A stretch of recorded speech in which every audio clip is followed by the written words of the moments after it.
as well. Right. So if we, and we're going to have the, oh, did you draw it in? So that will be continuing through there, won't it? Right. I'm Keith Barley. I have a stained glass studio at Dunnington, and I've been established 40 years, and the studio undertakes conservation of existing stained glass windows and also the creation of new ones. And today we're going to have a look at the making of a new stained glass window with Helen Whittaker, the studio designer and artist. The first stage of any design for a stained glass window is to produce what's called a vidimus, which in Latin means we have seen. In this case, it's a 1:12 scale of the window you see behind me, an east window. And it's really just to give an idea to the clients of what they're going to see in their final window. And it's a colour design. So once this has been produced, I then actually create a full-size cartoon, which you see behind me. I'm trying to get as much detail in the design now because the next stage is obviously to interpret it into glass, so I'm trying to get as much detail tonally. I also at this stage will indicate the lead sizes as well, because the lead cames that go around the coloured glass actually hold the glass together, but they also give it design structure as well. So I'm going to indicate where the outlines are to emphasise the design. I've just pencil indicated them, but definitely you can see there's very clear lines on the outside here. That will be a lead line, and round here as well. And this flower here, which is a bird of paradise, is vibrantly orange. But what I'm going to do is probably just break it down into various tonal oranges with a few more thinner lead lines in between it. It's very labour-intensive stained glass, and it goes through various stages. So you create an artwork on this level, and then you create it again in stained glass. But the rule of thumb is, as long as it looks good at this level and it keeps continuing, then hopefully you'll come out with a good product. Well, the one thing about Helen's design, if you notice, is that a lot of the flowers are not just in individual openings, but spread across various openings. And so one of the most important stages in the making of stained glass is the actual sizes and templates. The template is the accurate shape of the stone, all the fancy shapes, and then also measuring the widths and the height. So we go to the church and we put up scaffolding, and we go on the scaffolding, and into the openings we cut and shape these pieces of paper, and they're pushed in, and we draw around so that we've got an accurate position of all this and shapes of all the stone, and we put in indications here for level lines to make sure everything when we make the window is plumb. So once the cartoon's been done, so you've got this huge drawing that looks like it's going to look like in the real window. It's all in pencil, but now we need colour because it's a stained glass window. So looking again at our vidimus, we need to think what kind of pieces of coloured glass will actually make this beautiful window. You see here, this is a huge window, which is what I'm actually going to paint on. But it also does a good job because it actually gives you an idea of what the window is actually going to look like when it's finished, so you can get a light balance. So I'm looking at my vidimus and I'm thinking, what of these wonderful colours will actually match the design I've done? So Keith's just going to come over and bring some lovely sheets of coloured glass to see if they're any good for the window I'm about to make. So in this particular case, this lovely purple flower here needs purple glass. So you can see what's nice about this sheet is it goes from a very light purple to a dark purple, which gives it lots of movement. But a lot of glass that's made by a machine is usually just one colour. But when you have it, when it's been hand blown, mouth blown, you can get this variation, which is really nice for stained glass. The next stage is to actually use these pieces of paper so they're all in position, and then we draw the outline, which is the outer edge of where all the pieces of glass will be cut. So when we've actually used this sheet and cut out all the pieces of glass, we can then actually, before we lead it, because the lead is permanent, we can actually put all the pieces of glass again up to the window, but hold it onto a glass sheet by beeswax, which actually just temporarily sticks the glass together, then we can paint onto it. But the good thing about the beeswax is we can then actually, if we don't like it, we can take it off again. But when it's leaded, it's permanent. So this window is really useful as like a practice run before it actually goes into the real window. Now, before I start, I'll just explain that these lines represent the actual centre of the lead cane that holds the whole window together. So when I'm actually going to cut this piece, I'm going to cut it inside of those lines, which allows for the piece of lead that'll go in between. I shall lay that over the shape, and then carefully we've got to come to the inside.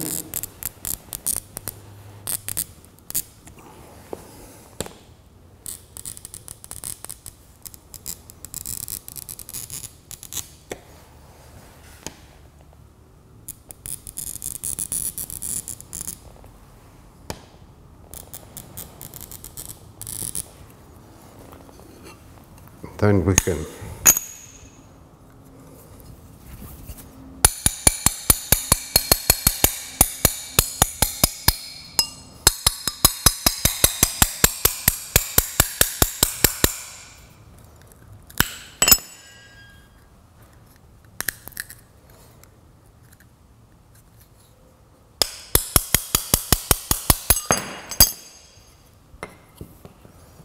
so that will now fit that shape.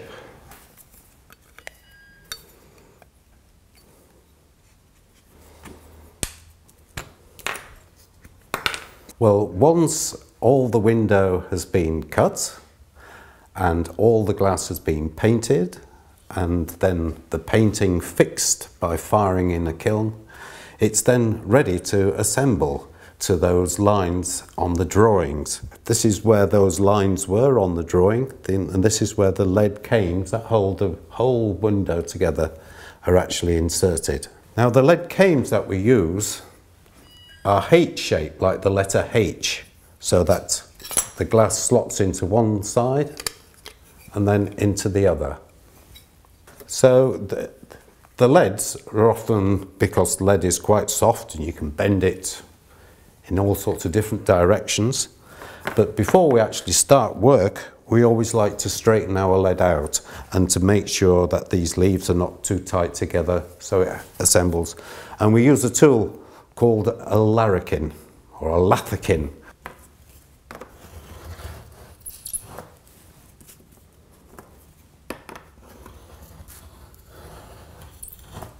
So this wider lead I'm using here is going to go on the outside of this little square.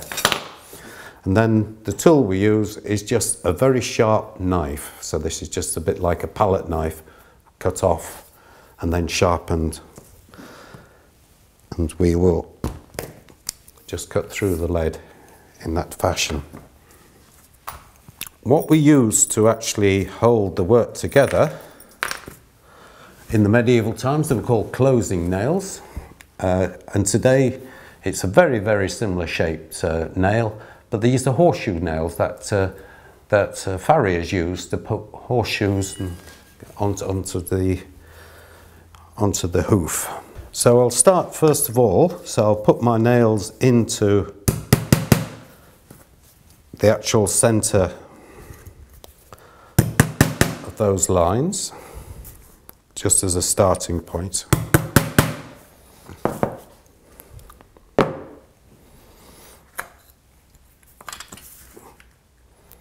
So that the nails actually hold all our work together as we're progressing. So I'll put one in here.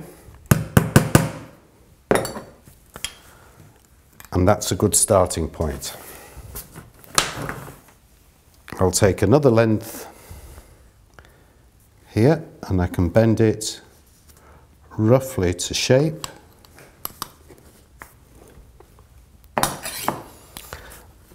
And then I'm going to eye up and make sure I'm cutting that to the right angle, put a mark on and cut that there. I will then slot the piece of glass into the little H shape, and I'm allowed a little bit so that my outside lead, which is going to go around, can tuck over that. So the piece of lead is then in that position, and I know another piece of lead is going to go over the top. So I shall put a mark with the correct angle here.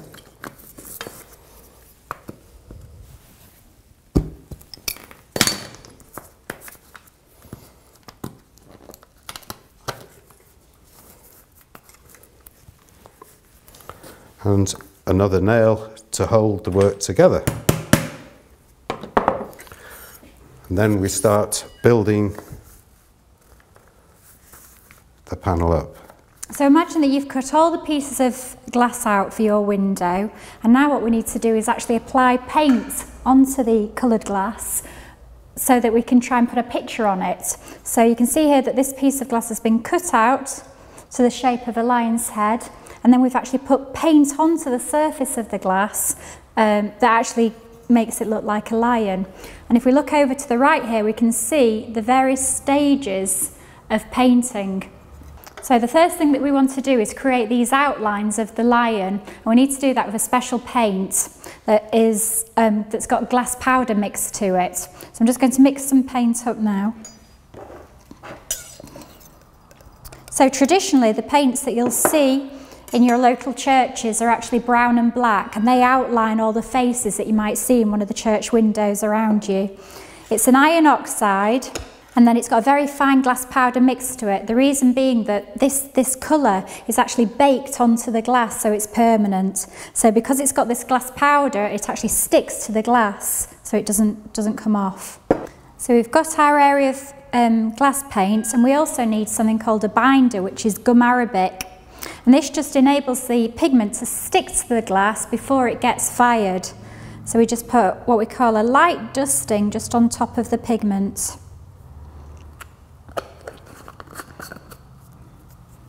And then next we need to actually mix it with just water. Just go to this one. And then with a spatula we just mix the paint into a circular motion, making sure all the dry powder is mixed up into a creamy paste, a bit like single cream. So these are special types of brushes for glass painting because they've got if you notice, they've got a really long hair, and that's really good for glass painting because when you want to get really long lines on your glass, there's lots of pigment so you can get a nice continuous line down. And these are called Rigga brushes. They're also used for sign writers as well, so when you see signs on pubs, say, that's the same type of brush. So with the Rigga brush, we twizzle the pigment into the brush. So you can see the whole hair is filled, and then just take a bit of excess off. So if you can imagine, we've got a drawing, the cartoon that you saw previously, behind this glass, and then I can actually copy the trace lines, the outlines of the design. So just to briefly mention, these are the 3 stages in glass painting. You've got the trace lines, which are the outline of the design. So in your local church you might see that the eyes and the eyebrows and the mouth, it's all outlined in this dark brown or black paint. And then the next stage is actually applying a matte to the glass. So this is put over as a light wash, so you can still see the trace lines behind. And then when it's dry you can actually take away the pigment because it's not fired, to bring all these lovely white highlights through.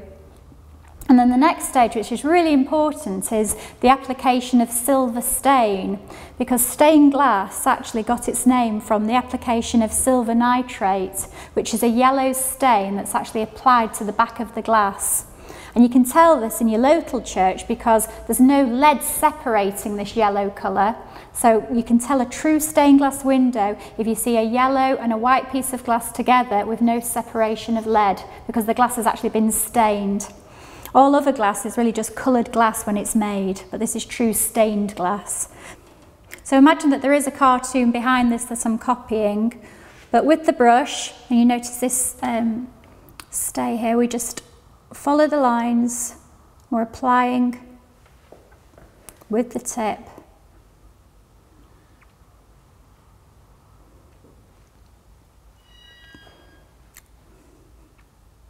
This has already been fired for demonstration purpose, but say if I was just to do a mark here,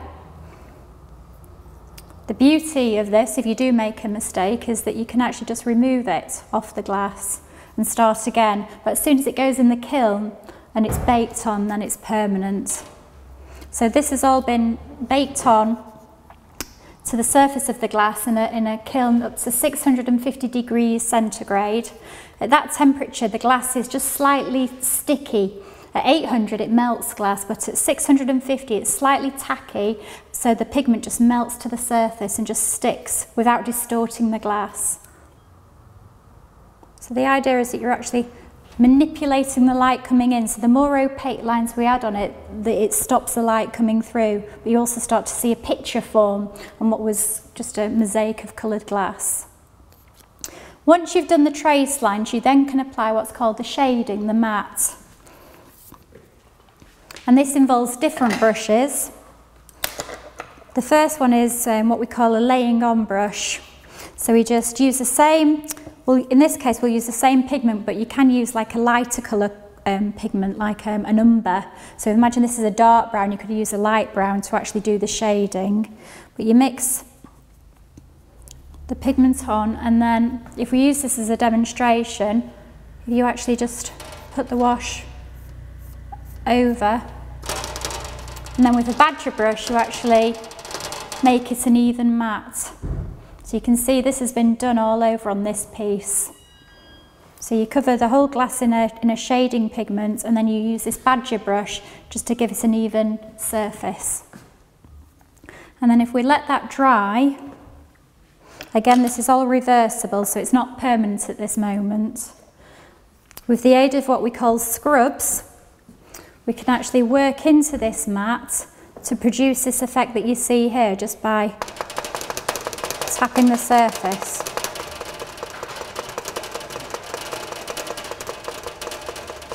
And then you can see these marks here on the line as well. You can do this just with the end of the brush. You can actually just, if we go actually on the brow there, you can just scratch through.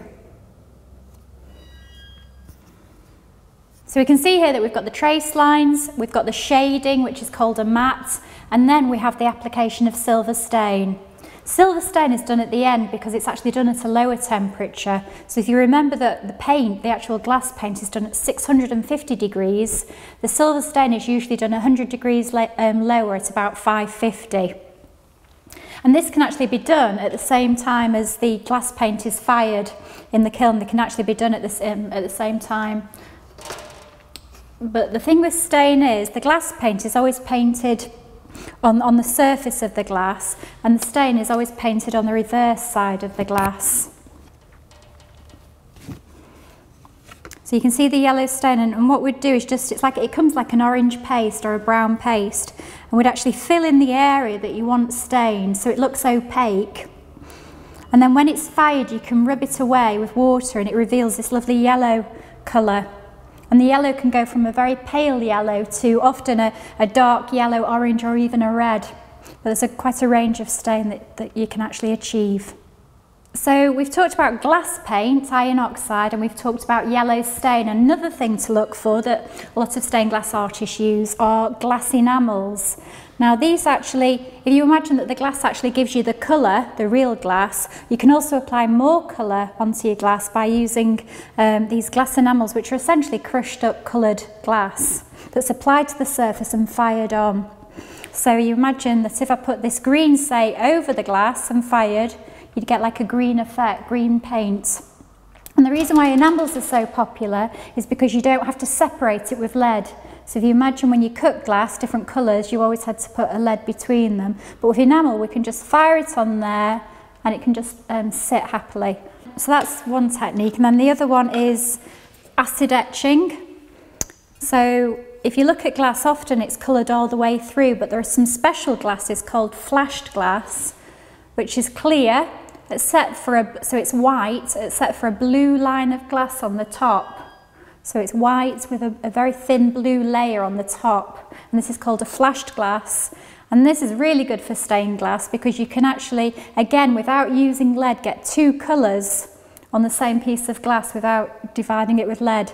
So we've used hydrofluoric acid to eat away at the blue to reveal the white underneath. And you can see here as well is the glass paint around the outside, which has been fired. This is the sort of final stage before actual leading, which is the actual firing process, whereby you heat the glass up to about 670 degrees centigrade so that the paint pigments that have been painted on become fused to the surface of the glass. So the glass becomes semi-molten, and with the fluxes it becomes permanent. Today we use either gas or electric kilns. This is in fact a gas kiln, with the gas goes in through these jets. So these are the gas radiants, but in the same way as the medieval artist used, we have the lime and the whiting as a bed. So we'll take the pieces of glass, try not to sort of damage them because it's unfired at the moment, and we'll lay those into the bed of whiting. Close the kiln, and we have a digital thermometer to take us up to and tell us when it has reached the correct temperature.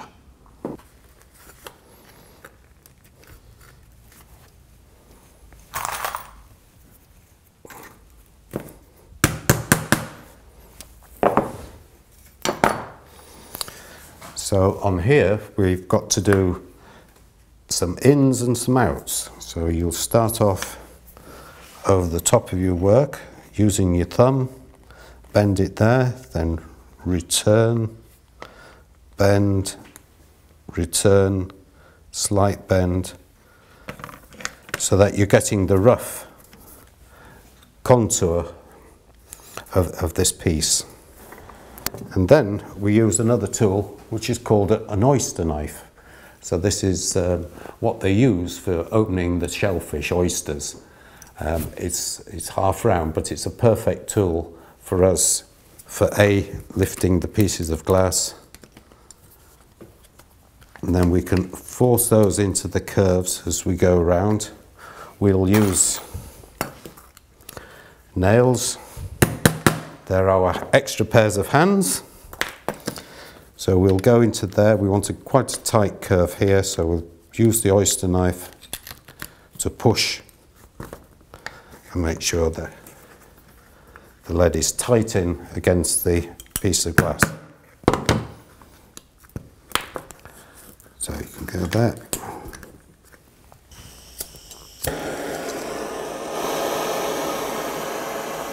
Well, I'm just demonstrating now that once you've got all the pieces of glass with all the lead folded around them and set, we've got to hold it all together. So every time one piece where you've done your cut and one piece of lead meets the other, we've got to join it together, and we do that using a flux which helps solder flow, which is exactly the same as medieval times. It's tallow candles. So in the medieval times, this is sheep fat, which is used as our flux, but used to be used as tallow candles. So we rub the wax across each of these joints, and that just helps the solder. And the solder is unlike this is pure lead with just a little bit of minor alloys in, but this is lead with tin, and the tin has a lower melting point than the lead. So it's the ideal material for joining. It's been exactly the same since the medieval times. Today, of course, we've either got electric or gas soldering irons, but in the medieval times, you'd go and find a big red hot brazier in their workshops. So a bit like the chestnut sellers, you know, with these burning coals, and they'd have a series of irons heating up so that as one got cold, they'd put it back and get a new one out. And that brazier was the same one that they used to keep for the red hot poker for drawing and cutting the glass. But of course now we're a little bit more efficient. So you mustn't, you can see here how it will, you know, actually just melt the lead and the tin. So with it having a lower melting point, it shouldn't unless you have your iron too hot. So that leaves a nice little button joint.